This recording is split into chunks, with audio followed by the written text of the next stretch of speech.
কাউকে ভালোবাসলে এতটাই বাসো যেন সে কষ্ট পেলে তোমাকেই প্রথমে মনে করে।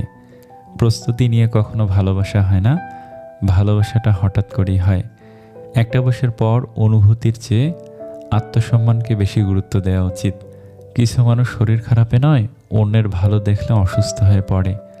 ১০০টা ভুল করলে কেউ কখনো ছেড়ে যায় না, ছেড়ে যায় একটা ভুল ১০০ বার করলে। তুমি যেদিন একা থাকতে থাকতে ভালো থাকার কারণটা খুঁজে পাবে, সেদিন থেকে আর কেউ তোমাকে খারাপ রাখতে পারবে না। কোনো মানুষ আমাদের বন্ধু বা শত্রু হয়ে এ পৃথিবীতে আসেনি, আমাদের ব্যবহার কথাবার্তাই মানুষকে আমাদের বন্ধু ও শত্রু বানায়। আপনি এক লাফে ছোট থেকে বড় হতে পারবেন না, অবশ্যই ধৈর্য ধরতে হবে। মানুষ ফ্রিতে দুটো জিনিস দেয়, কষ্ট ও পরামর্শ। হাসলেও চোখে জল আসে, আবার কান্নাতেও চোখে জল আসে, শুধু তার স্বাদ হয় ভিন্ন ভিন্ন। একটা সময় পর